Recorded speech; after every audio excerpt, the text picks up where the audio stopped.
Hey everybody, this is Dominique, your CFP on YouTube, founder of the Jumpstart Coaching Lab, and also founder of DJ's Capital Management. Happy to be with you on a Wednesday. We do our live stream. But before we get everything kicked off today with talking about the qualities of a next generation financial advisor, financial professional, there is so much going on. And I know a lot of you that are watching have very sensitive and heavy hearts with what's going on. And because of that, I want to make sure that we recognize everything that's going on in this country right now. And I would really appreciate if you would join me in a moment of silence.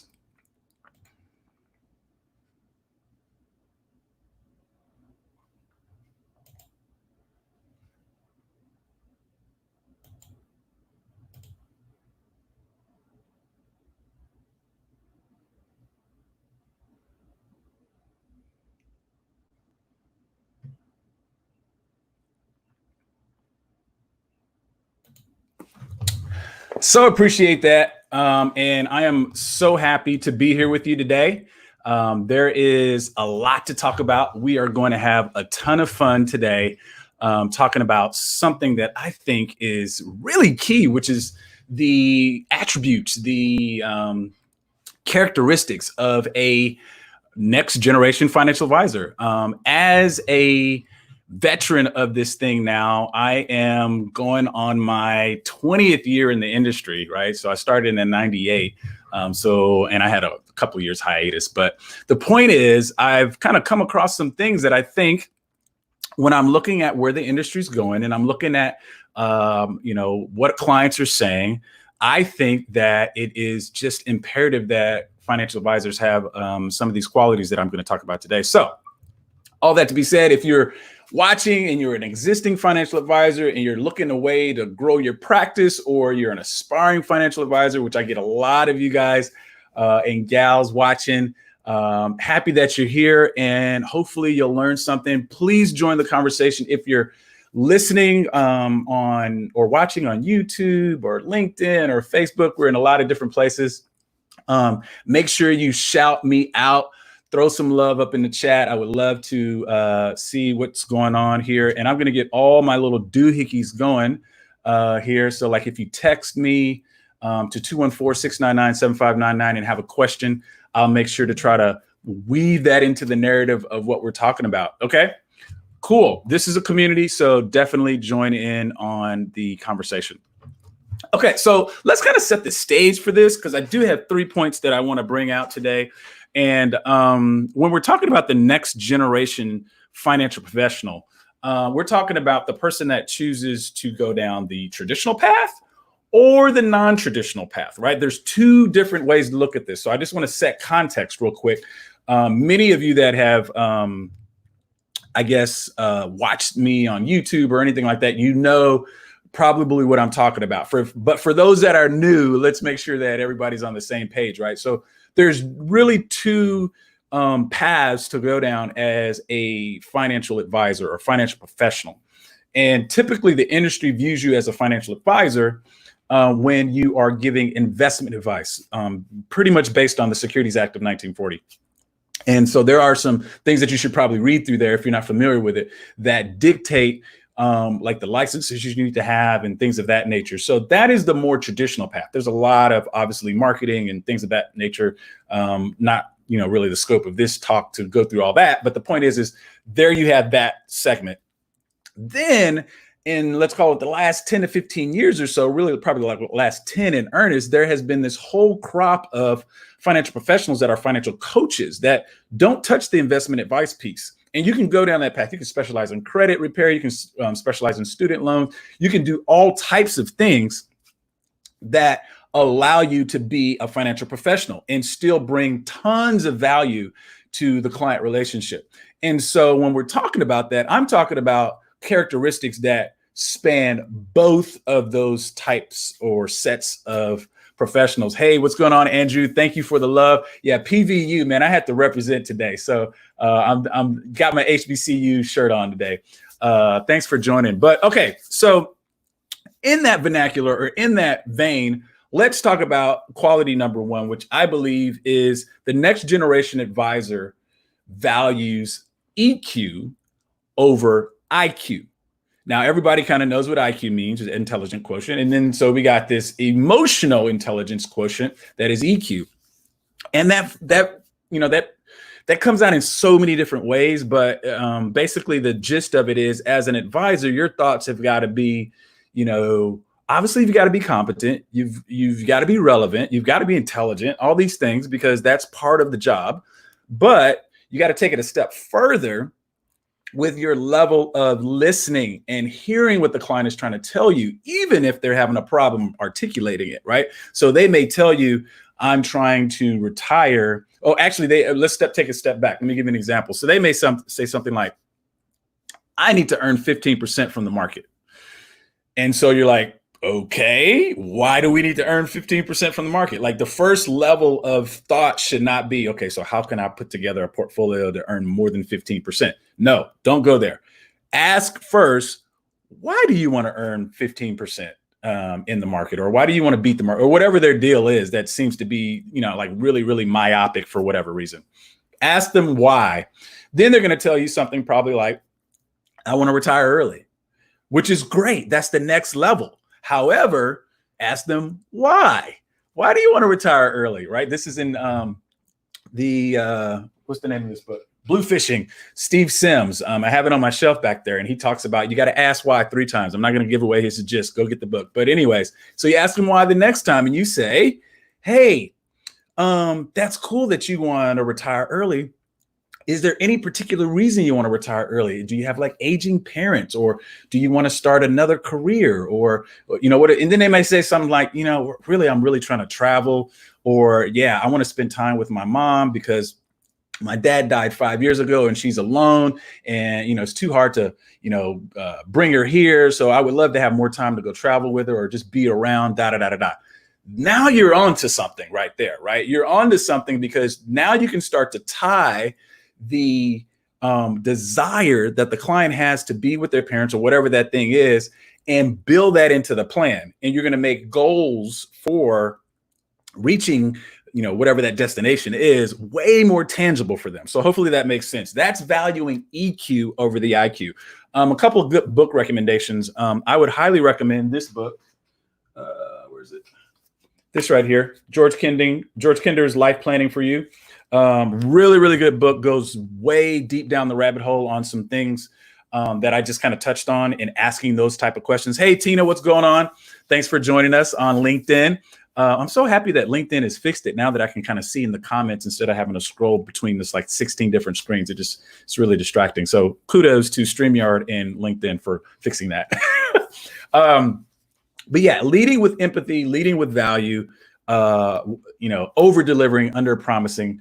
These are all things, and clients really, really appreciate that. So that's my first point. Make sure that as a next generation advisor, you put in the forefront of your mind to lead with or value EQ over IQ, because the IQ can always be replaced. Matter of fact, you may even, and this is a bonus point, you may even think of a lot of the functions that we have traditionally done as financial professionals to be replaced by automation, digitization, technology, and things of that nature, because it's going to happen.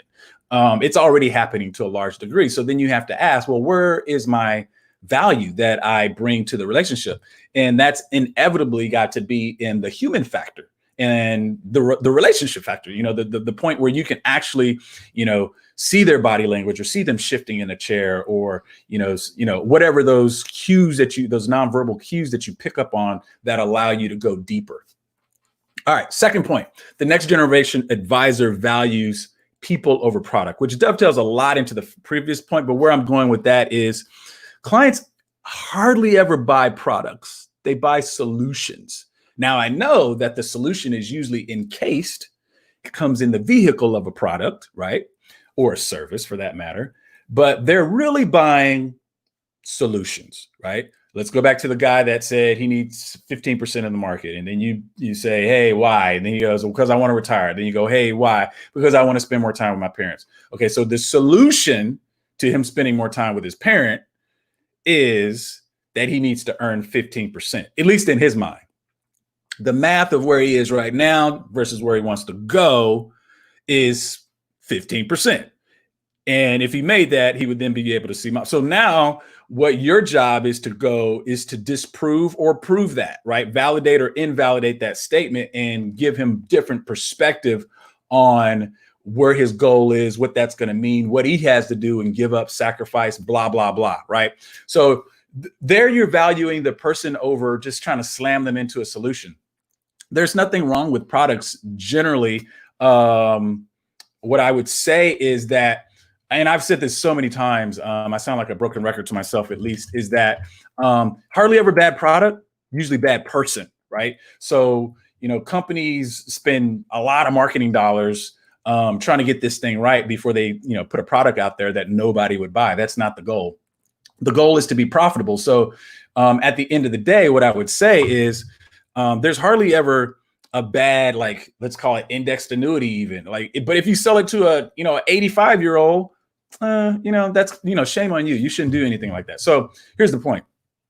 Since there are hardly ever bad products and usually just bad people, just put your goals and your motivations and your incentives as the client before the that's what am I trying to say? As a fiduciary, putting your interest in backup. Put the client first. However you're doing, whatever compensation model is. And here's another thing before I finish that thought, just because I think there's probably a better way to say this. I don't have a problem with people like our advisors getting paid commission wise or fee only. I don't really jump into that whole fee based versus fee only debate. What I would say is you as a financial professional, your obligation should be to make sure that the client fully understands how you're going to be compensated.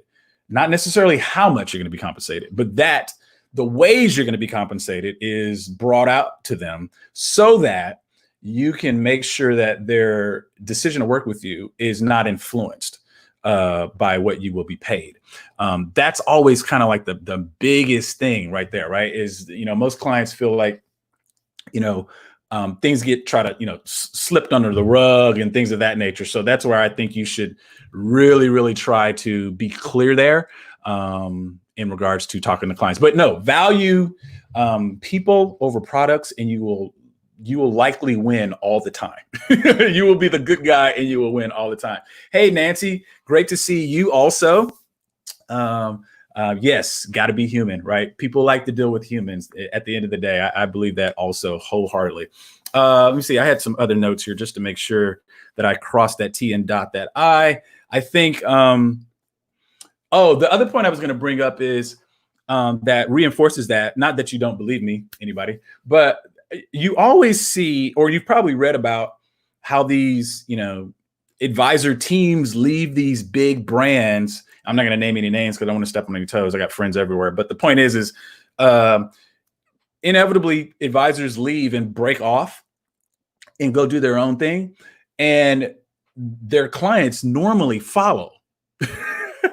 There's not many times. I've done this a couple of times, and I know that the level of attrition when people are doing a good job and they do what I said about valuing people before product, usually the client follows. Well, why do you think that is? Because the clients aren't tied to a brand. They're not tied to a particular product. They're tied to the relationship that they have with the advisor. And so to that extent, and even to reinforce it more, why do you think that those companies, those wirehouses and those big brands have what are called non-competes? Because they realize the value is actually in the advisor, not in the brand itself. So yeah, those are my points there. Let's move on to the last one and then kind of open it up for Q&A. So the next generation advisor is also, and this is, I can't underscore this enough, is got to be coachable, got to be teachable. I've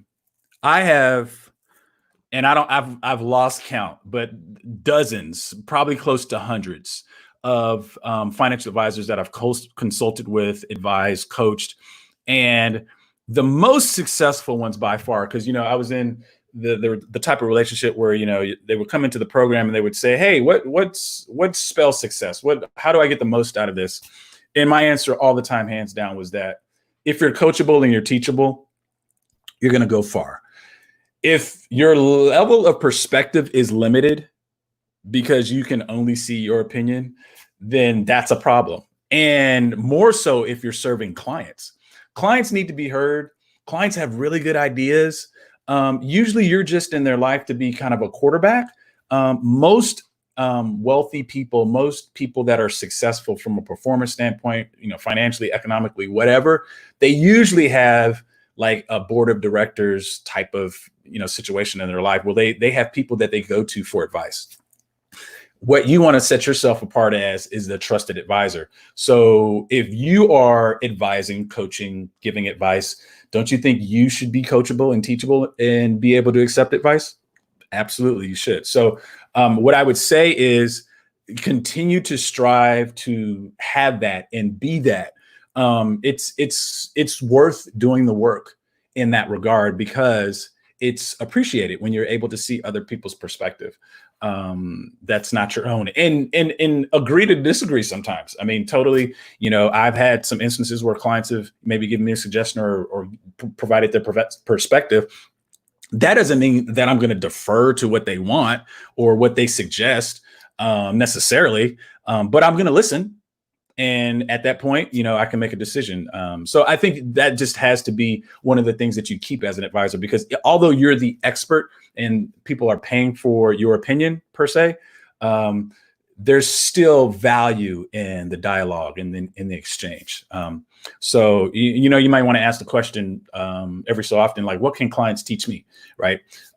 They can teach you a lot, actually. They can teach you a lot when it comes to when you're trying, especially if you're trying to grow.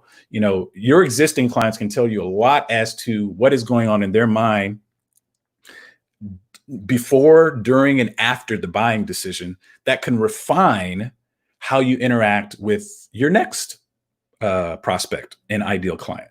So those are all a lot of things just to kind of learn. And as, kind of like as a, I would say, veteran, I'm not at the point that I'm seasoned yet. I do have a lot of gray though.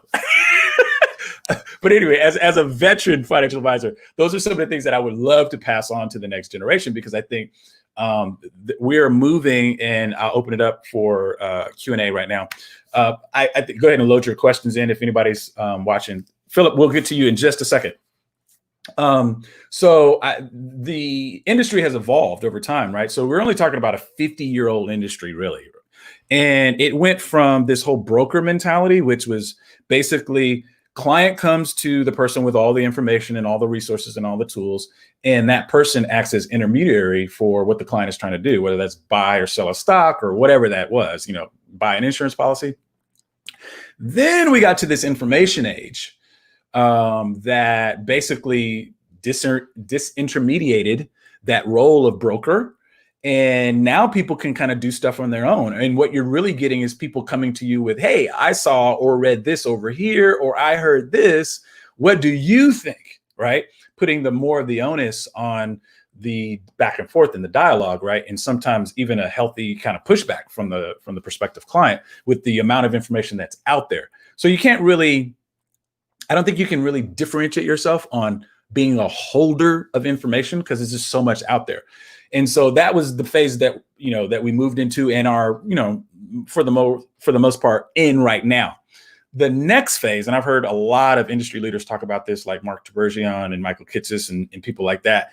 The next phase is going to be this level that's kind of like a quantum leap in service, right? Because a lot of the tools that financial advisors have traditionally charged for and used to carry out a plan are commoditized, right? Or are being automated or will be automated. And to that extent, you're going to have to differentiate and put your value proposition, your UVP, your unique value proposition around an advice solution, right? Where you integrate yourself into all aspects of that client's life as much as they're willing to, give you access to, and provide the financial advice continuum that clients need. So more about that later. I don't want to give you guys too much and blow your minds, but that's where things are going. So, all right, Philip asks, who do you use as your custodian / BD for client accounts? Good question. I am a advisor that uses Pershing LLC. So Bank of New York has a division that is Pershing out of, actually they're in New Jersey. It's kind of a weird setup, and I don't want to confuse people too much, but the client assets are held at Pershing. I do have an introducing broker relationship, and they are called Shareholder Services Group. Excellent service. If anybody from there is watching, I love those guys. I mean, they're 2 hours behind me. Literally every time I pick up the phone, I get a real person. Have had zero problems with them in the 4 years that I've been running my firm. So have had a long standing relationship with the Pershing brand going on at this point 10 years now. So really, really trust them and really, really like them. So great question. Do you think having both the CFP and CFA is a must for next generation advisors? Thank you for your time. No, I don't actually. I mean, I guess the way I would counter that question is, what are you trying to do? What are you trying to build? Like, what kind of practice? I was actually on the phone with a person today, and I was telling them about my journey, which started down the CFA track while I was getting my master's degree. And I decided to pivot to the CFP after I failed level 1 miserably, and just kind of had a come to Jesus about what I really wanted to do. Because as I was learning about skewness and kurtosis, I was like, what client is going to want to know about this? That was my aha, like, this is over the head of so many people. That's not to say that CFAs are not useful in this profession, but for me, that wanted to be a really comprehensive financial planner, be able to look at the whole enchilada and provide, tangible advice in every aspect of the client's life, there was just no way that the CFA made sense for me. So I can't say whether it makes sense for you unless you want to, build portfolios and really do a lot more on the investment side and kind of really dig deep in understanding how different investment classes correlate with each other so that you can get the best out of performance, yada, yada, yada. If you don't want to do that, I don't know that CFA is necessarily the route you want to go, because that's what you're going to get really adept on. I did an interview. I had a conversation with Tara Falcone from Rise Up, which you should definitely look up on the YouTube channel. TaraFalcone. And she has her own YouTube channel. She's got some videos there. So if you don't know about her, Philip, I would definitely go check her out. But she came on and she kind of chronicled her journey because she's a CFA and CFP. And so definitely check out that episode. It's worth a watch, worth a listen, however you consume content. All right, cool. What else do we have question-wise? Let me ask this for anybody that is in the live audience. Do you feel that you are in an environment that values product over people? Like, you can just kind of throw that in a chat. If you kind of feel like that you are being forced to put product before people. And then another question I would like to ask is kind of, what have you valued in your journey? So like, if you're a financial advisor or financial professional, going back to the first point that we made about EQ versus IQ, what have you personally been valuing and how? Like, how does that show up in your business or your practice that you value EQ over IQ, or vice versa? Either way, I mean, it's a discussion or a conversation. If you value IQ over EQ, I would love to know why. Cool. Panos, what's up? How do you see the financial planner of the future? Let's say in 5 to 10 years, what do you believe will have changed in the industry and the daily job of financial planners? Really meaty question, but great question. Thanks for watching. Let's see. And you're up late, so I'm going to do you a favor. I'm going to answer all your questions because I know you're in Greece, man. I appreciate you watching from way over there. Panos is in my Facebook group. So actually, this is a good time to plug. Oh, actually, it's on the screen already. So you can just text Jumpstart to 31996, and that way you can join the Facebook group. It's a growing community of financial professionals, some of which are on this live stream right now that could kind of speak to, the different types of things that they're grabbing out of that community as far as resources. All right. So Panos's question was, let's go ahead and just throw this up here. All right. So this is a good question, actually. So how do I see the financial planner of the future? I definitely see them embodying all three qualities that I just named. So you value EQ over IQ, you value people over product, and you definitely are teachable and coachable at all stages of your career. I've talked to a lot of different people, and it seems like the more seasoned and more down the path of this that they go, they seem to even broaden their perspective even more. Case in point, Sandra Davis, who I had on the podcast, I think it was maybe it was May or the end of April. I can't remember right now. But as a coach, Sandra spends she invests in herself every year in the 4-figure mark. And maybe she said 5 figures. I can't remember right now, but she invests at least 4 figures in her education and just personal development every year. And she's been doing that for several years. And that's just a commitment to being better. And I think all financial professionals need to do that. I mean, you're in a position, I said this last week, you're in a position to have such influence over somebody's life when you're dealing with their money. And you've got to be sharp. You got to be on it. You've got to be trying to improve yourself. You can't, this is not a type of industry, at least I don't believe that a successful financial professional, and to your point, Panos, about the planner of the future, or even the professional of the future, I don't think you can rest on your laurels. This is not a business where you rest on your laurels. Usually the financial advisors that I've seen that got kind of fat and happy, where they're just kind of, cash flowing their business. And granted, they put in their work, but I mean, I've had those client conversations where I've been working a book that a senior advisor has built, and I know what those clients say about the senior advisor. And I'm just saying, I don't want my clients to say that about me. Okay. So I don't think you need to rest on your laurels in that regard. So yeah, in the next 5, I would say doing that right now. You don't have to wait 5 to 10 years. But in 5 to 10 years, I think it will even be further along that continuum that I'm talking about. I think, even now, consumers of financial services are so savvy. They're already super smart. The internet makes them smarter, sometimes to their detriment, which is the reason why we're around. But I think, you're going to get somebody that, so here's the typical client I look to work with that I think is an ideal client. And maybe this will help you. So I typically, in one sentence, I value working with somebody that values their time over money, because money can always be replaced.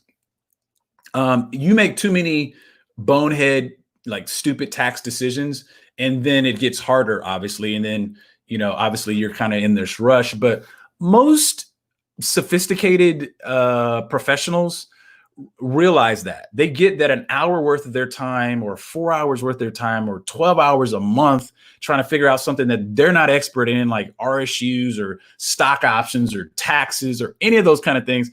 First of all, they don't want to do them. Second of all, they don't know what they're doing. And so it just makes so much more sense to purchase leverage in the form of advice. That's the type of person you want to work with. And I think more people are going to be open to that idea. This depends on how you position yourself. But I think more people are open to that idea, especially when you put it like that. Because I give this analogy all the time. I have somebody that comes and cuts my yard every couple of weeks. And it's not because I don't know how to cut my yard. I actually do a pretty good job at it. It's just that, at the price that I pay him, which I hope he's not watching this, but at the price I pay him, it's worth me paying him instead of me doing it myself, especially in the summer heat of Texas. So it's just, you got to look at leverage differently than the fact that I don't want to pay a bunch of fees. I can buy low cost mutual funds and I don't have to pay an advisor. Okay, then do that. I hope that works out for you throughout your whole investing career. Usually it doesn't. I've just been doing this too long.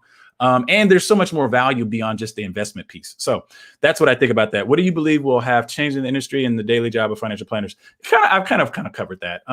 Daily job, it's just hard to say, because financial professionals, planners, they have a different task depending on, let's just break down the 4 real core aspects of financial advice. So you got cash flow management and all that goes with that, budgeting, credit repair, blah, blah, blah. Then you got investment positioning. So you got the investment part, your retirement planning, education planning, all that stuff. Then you have tax strategy, right? how do I pay less than my fair share or no more than my fair share at least? So usually interacting with a tax professional, if you don't do it yourself, making sure that the client's tax liability as low as it can possibly be, so that those funds can be redirected back into their plan, so that they can move along faster. And then the asset protection or estate planning, right? That the fact that you need to effectively and efficiently dispose of your assets when you're no longer here, or if something were to happen that kept you from earning what you thought you were going to have at the end of the rainbow. All that kind of stuff. We help with all that. So it depends on where you want to specialize. If you want to be a jack of all trades, kind of comprehensive and quarterback it, or do you want to specialize in one of those? It just depends. So that would affect the answer on the daily jobs part of it. But great questions. Hey, Kyle, what's going on, man? Hey, Dom, join late. I don't think that's the case. EQ versus IQ, higher than average IQ, I think is important to be practicing independent.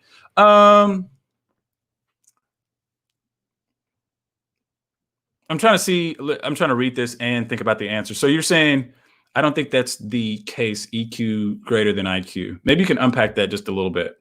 I think what you're saying is you don't have to, you don't have to look at it from that angle, like valuing EQ over IQ. Like you're just kind of making the argument that IQ is pretty significant also. Possibly. I'll read down in the comments. Maybe I can go a little bit further.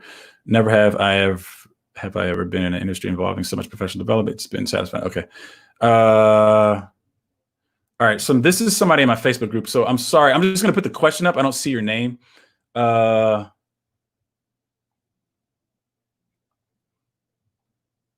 a career changer, predominantly having worked in the corporate realm, marketing, what do you advise best succeed within a Okay.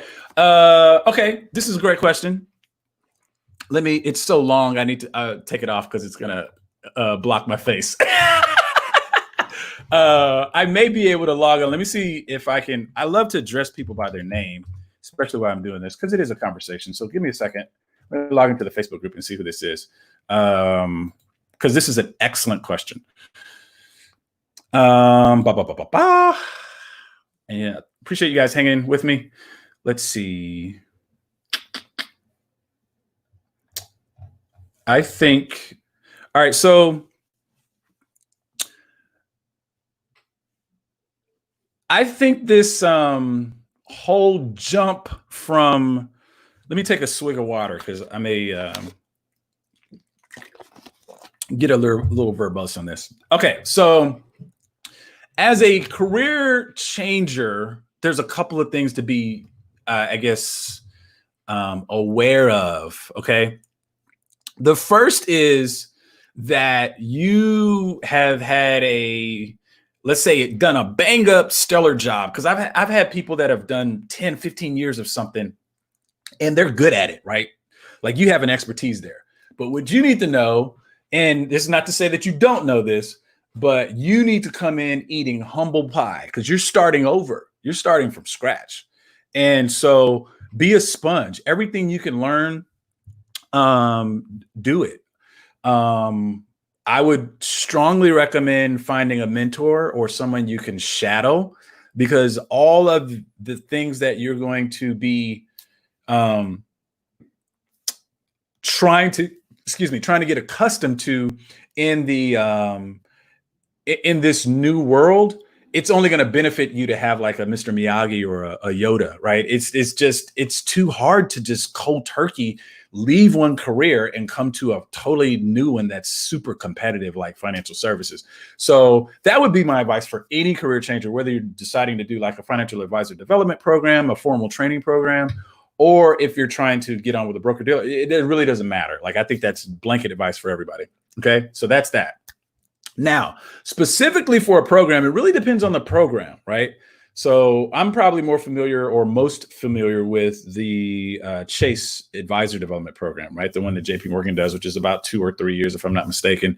And they kind of rotate you through that business. Most of them are going to be the same in that they're trying to show you different aspects of the business for a lot of practical reasons, which is what I kind of teach in my course and stuff is like, you need to become like, so once you get into the industry, once you kind of break down those barriers, take your test, do all that kind of stuff, Then you're going to want to start to think about, like, what do I like about financial services? Do I like the planning part? Do I like the rainmaking part and bringing in clients? Do I like the sitting in the back room, kind of cranking out formulas, doing plan? Like, what do you like about it, right? So that's why they're going to show you all the different aspects of the business, because at the end of the day, they want you to be the best prepped to bring in clients and keep clients happy, right? So there's two aspects of being in this career. It's putting cheeks in the seats, as they say, and keeping them there, right? You don't want to keep bring people into your practice and then they're gone in the next 6 months because you never delivered on the promise. You overpromised and underdelivered. So any firm is going to be trying to show you how to do that, basically, in the story. That's the basics of it. So they want to find out, what seat on the bus do you occupy the best? And so they're going to rotate you through the business so that you kind of understand that. And there's a couple of hurdles. Like, for instance, if you can't pass SIE and life and health, if they choose to make you do that, or 7, 63, 65, 66, any of those exams, and that's kind of a good indication. They're not going to pay you forever. Like, you need to pass those probably within the first year. I was given 90 days when I first came in the business. So those are kind of the things that you need to be thinking about. I think, and then just listen again, be coachable and teachable, because again, you're just learning. And I would say that, if you do the shadow and the mentor, that's probably the best bet for you, because a mentor and a shadow, the person that's already in industry, can kind of tell you some insider secrets, so that when you're in competition, because like you already know that these firms, they're hiring everybody and their mom. It's a lot of competition, is my point. And so you're not the only candidate they're looking at. And like, when they have to choose between you and someone else, like, what are the things that they're looking at? And that's where a mentor or somebody in the industry can help you. So hopefully that is helpful. Kyle says, do you feel like the average industry pricing of a financial plan is too expensive?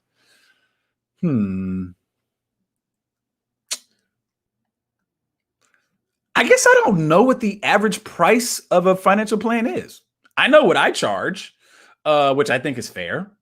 And I know what some of my industry friends charge, but like, it's so many different models. I know people that basically charge for assets under management, and they don't charge for planning. They don't charge for a plan per se. Whereas I don't do that. I actually charge for a plan. So it's hard to say average in our industry, because you know how wonky things are. Some people, they slide in the plan as part of, let's just say you're going to get like you're selling A shares, and you're going to get like a, 5.25% commission on a, 100,000 or, whatever, $100,000 deposit. Well, you just got $5,000, then you don't charge for a plan. So then you don't have to, and I don't care if you do that. I guess my point is there's so many different ways of layering, pricing and things of that nature. So here's what I would do. And I think this is probably the best way to direct this question. Because for instance, if you're asking me this because you're thinking, okay, I'm eventually kind of start out and I'm going to be offering financial planning, what should I charge? If that's the question, then this is what I think you should do. I think you should spend some time with an exercise where you list out all the things you're going to do for a client. So like, say your your ideal avatar walked into the room, whoever they are, whoever you want to work with. And they said, I want to work with you, Kyle. And they said, how much do you charge? Well, actually, before they ask you how much you charge, they ask, what would you do for me? Write all those things down. All right. So whatever it is, financial planning, employee benefits review, 401k analysis, blah, blah, blah, whatever. All right. Write all those things down. Then write a brief 1 or 2 sentences about what each of those services do, how they benefit the client, what the benefit is, what the aha is, what they get from it. Then write next to that how much time it takes you to do that task. Then multiply that times your hourly rate. What you've just created is your pricing sheet. I would share it with the client. I would share it with the prospective client. Or at least when you're on your sales calls or your discovery meetings, you have that up in front of you. And so when you're talking to them about your prices and the value there, you have it right there until you have it up in here. That's what I would do. I think if that's where you were going with it, I kind of think that that's the better way to think about that, because clients are, again, they're buying solutions. They're not buying products per se, right? So, a solution has value for somebody, and therefore that's why they buy it. That's my opinion. I may be wrong on that, but that's my opinion.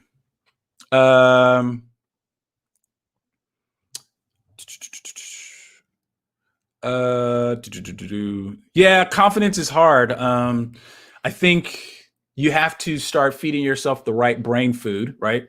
You can't expect tomatoes and you're planting cucumbers. I used to garden, so excuse the vegetable garden analogy, but yeah, I think you have to watch what you're planting and putting in your soil, because mindset is a big part of this. Like, I've talked to a lot of advisors that are even in the industry, already have clients, and they have what is called impostor syndrome, where they kind of feel like they're not in, they kind of feel like they're really not in a position to be giving people advice because of whatever reason, maybe their own personal financial situation, whatever.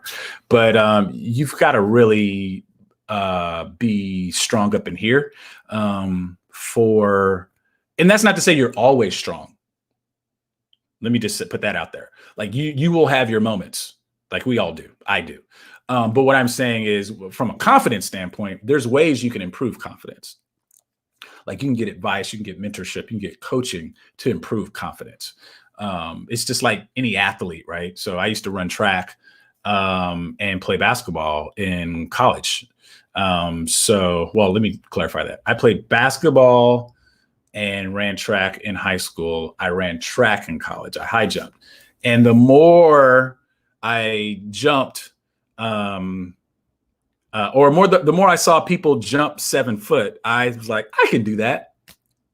But it was always this mental barrier in my mind because it was so high. Like, I don't know if you're familiar with high jump, but if you sit there and walk up to the bar at 7 foot, you're like, that's kind of high. And so, like, how am I going to get over that? And like, I had to get over that in my mind before I was going to ever get over the bar. So I think it's the same way with everything.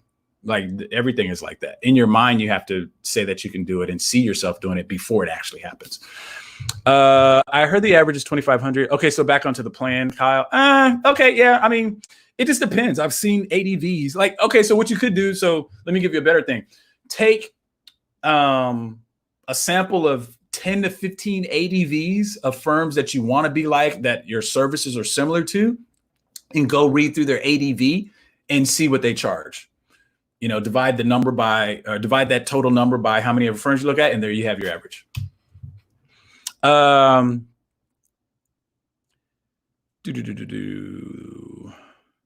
Yeah, self-doubt. Yeah, so you should, if you're in my Facebook group, which I haven't pulled up yet, so I'm just seeing Facebook user. So I apologize for not calling your name out. But anyways, what I would do if you're in my Facebook group, which you are, because I'm seeing you as that, make sure you register for my upcoming webinar this Saturday at 10 a.m. Central. We're going to talk about confidence. We're going to talk about what it takes to make the leap. That's the name of the webinar, Making the Leap. So make sure you register if you haven't already. You can go to, let me put the website up. You can go here. Free registration there. So that's what I would do if I were you. Okay. I had another person, Parker Friedman. What's going on? In regards to communication with a client, how do you suggest talking someone down from cashing out during times of market turmoil? Yes. Isn't that a fun conversation? Oh my gosh. Been there, done that. Got the t-shirt. I'm not wearing it right now, but I'm just playing. So here's the deal. There's two things that I think you have to keep in mind when it comes to your role as an advisor. In particular with talking someone out of cashing out. Like, they're doing the wrong thing. Totally get that. At the end of the day, it's their money. They worked for it. They earned it. It's precious to them. It's their money, right? So that's the first thing to keep in mind. Now, is that to say that you let them go ahead and do it? Very possibly, maybe. I think as a financial advisor, one of the things that I think I do pretty well, because I'm not the best salesperson, to be honest. I am really not. I can't sell. I'm not the type of person that could sell sand in the desert. I'm just not that person. But I'm really good at asking questions. Like I will ask, like I've asked my mom. I was the type of person, I was the type of child that always asked why. So that's just ingrained in me. So I think you start there.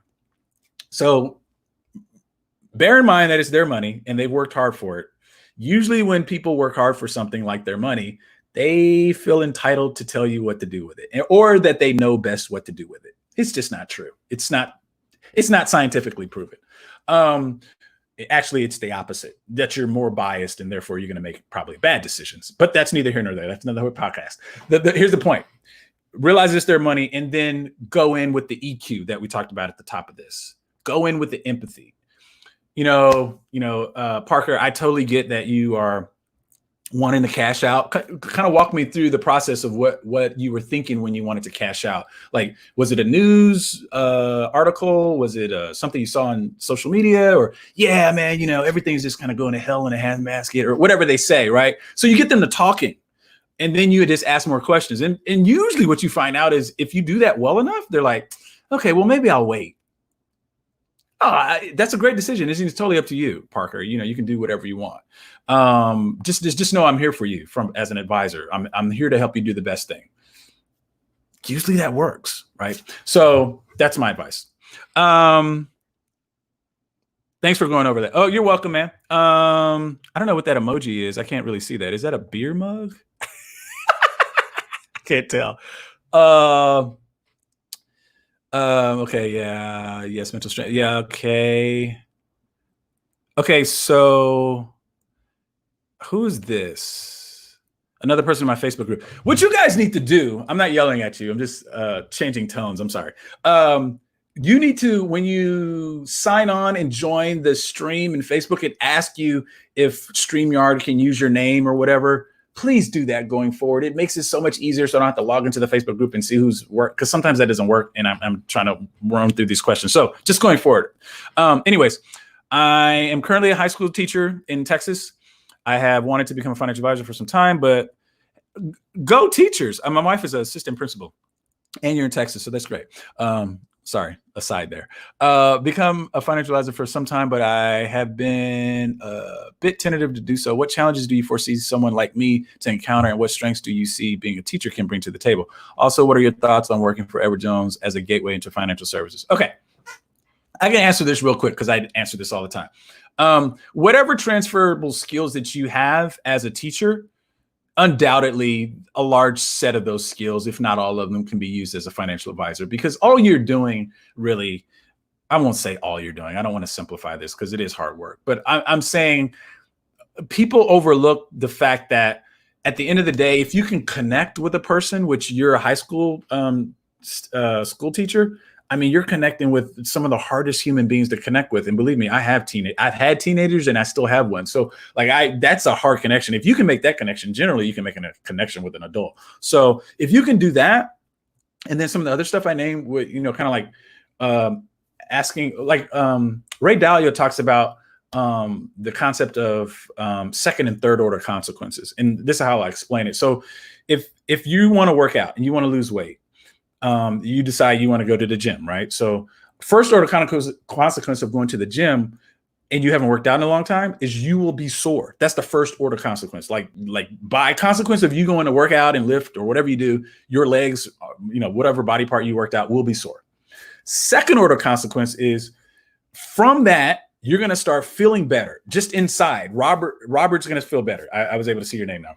Robert is going to be able to feel better about himself, how he looks. You're going to see stuff in the mirror. You're going to be like, oh, this is kind of great. Other people may not notice those changes. Like you're going to see it before other people see it.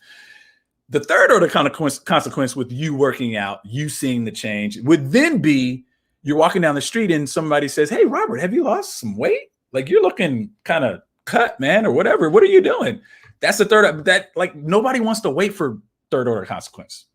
And all I'm saying is as a financial professional, like your job is all about managing that and really asking questions that get people to think past the first order consequence to the second and the third. So if you can do that well, you can probably be pretty successful. I I don't really care how you get into the industry. I've said this a bunch of times. Just get in.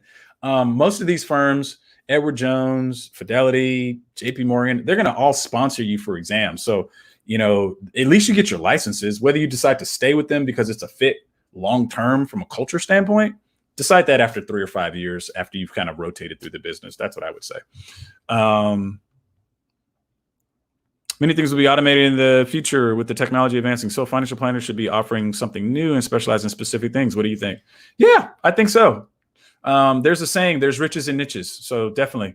I mean, I will have next month, I believe, my calendar in my head is all screwed up, but I will be having someone that's worked with someone that's built a financial services practice just off of student loan counseling. They just crossed the billion mark in how many, in how much in student loans they've counseled on. Billion with a B. So yes, you should specialize in something, no doubt. That's a foregone conclusion. The industry does a good job of making us all look the same. So you definitely need to specialize. Yes, 10 a.m. Central. So yeah, go there now. Perfect. Okay, so I think we've kind of hit all the questions for the most part. If you were joining me, thank you. I appreciate it. Let me just make sure before I sign off. I think the time is well spent. If you are watching this on the replay, you can throw your question in the chat, and I will do my best to try to get to it. Somebody like myself or somebody on my team that helps me curate that stuff. So either way, but yeah, this has been great. If you guys want to, so last call to action here. So 2 things, because I realize my audience is composed of aspiring financial professionals as well as current or existing financial professionals. So if you're an aspiring financial professional, if you're like Robert and you're thinking about making the jump and you don't know, and there's more stuff that you think you need to add to your research list, which you undoubtedly do as a career changer, hop on my webinar. This Saturday at 10 a.m., we'll be talking about how you can make the leap the most successfully. Probably for not as much money and time as you thought, because the industry throws a lot of stuff out there and I know people get confused. So I'm going to clarify that for you. So I think it's well worth the 90 minutes of your time to spend on that webinar. That's aspiring financial professionals.